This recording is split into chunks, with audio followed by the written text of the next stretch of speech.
ஸ்ரீ மகாபிரிவா திருவடியில் சரணம். என்னோடய சேனலை தொடர்ந்து ஃபாலோ பண்ணுற அத்தனை பேருக்கு நன்றி. என்னோடய சேனலில் பொது பரிகாரங்கள், சக்தி வாய்ந்த ஸ்லோகங்கள் அத்தனையும் கொடுத்துக்கிட்டு இருக்கேன்.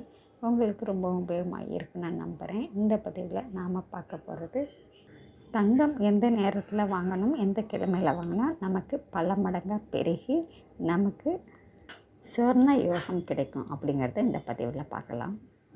தங்கத்து மேலே ஆசை இல்லாதவங்க யாருமே கிடையாதுங்க. இன்றைய காலகட்டத்தில் தங்கம் வச்சுருக்கிறவங்க ரொம்பவும் பெரும் பணக்காரர்கள் அப்படின்னு கூட சொல்லலாங்க. ஏன்னா இன்றைக்கி தங்கத்தோட விலை எகிரி போய்கிட்டே இருக்குது. ஒரு குண்டுமணி தங்கம் கூட நமக்கு வாங்கிறதுக்கு முடியலையே அப்படின்னு வருத்தப்படுற நீங்கள் ஒரு தடவை நான் சொல்லக்கூடிய இந்த நேரத்தில் வாங்கினீங்க அப்படின்னாக்கா கண்டிப்பாங்க உங்களுக்கும் அந்த சொர்ண யோகம் கிடைத்து பல மடங்காக நீங்கள் நகை வாங்கக்கூடிய அமைப்பு உங்களுக்கு கிடைக்கும். வாங்க வேண்டிய கிழமை என்னன்னு பார்த்தீங்கன்னா சனிக்கிழமைகளில் வாங்கணுங்க. சனிக்கிழமை எந்த ஒரு விஷயத்தை எடுத்தாலுமே நமக்கு அது பல மடங்காக பெருகிக்கிட்டே வரும் அப்படின்னு சொல்லிட்டு நோய் நொடி தீரணும் அப்படிங்கிற வைத்தியம் எடுக்கிறவங்க இதெல்லாம் சனிக்கிழமையில் ஆரம்பிக்க மாட்டாங்க. சனிக்கிழமைகளில் எந்த விஷயத்தையும் நம்ம தொட்டு செஞ்சோம் அப்படின்னாலுமே அது நமக்கு தொடர்ந்து திரும்பி திரும்பி செஞ்சுக்கிட்டே இருப்போம் அப்படிங்கிறது எல்லாருக்குமே தெரியும். அப்படியாப்பட்ட அந்த சனிக்கிழமைகளில் நீங்கள் நகை வாங்கணும்.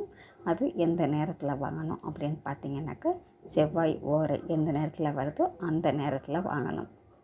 இந்த செவ்வாய் ஓரையில் நீங்கள் வாங்கும் பொழுது நீங்கள் வாங்கக்கூடிய நகைகள் உங்கள்கிட்ட நிரந்தரமாக உங்களுடைய காலத்துக்கும் உங்களுடைய பிள்ளைகள் காலத்துக்கும் தொடர்ந்து இருந்துக்கிட்டே இருக்கும்.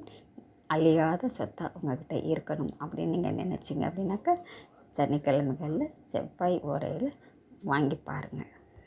என்னுடைய பதிவை பார்க்கக்கூடிய அத்தனை பேருக்கும் சொர்ண யோகம் கிடைக்கணும் அப்படின்னு சொல்லி நானும் பிரார்த்தனை பண்ணிக்கிறேன். நன்றி. நாம் அடுத்த பதிவில் பார்க்கலாம்.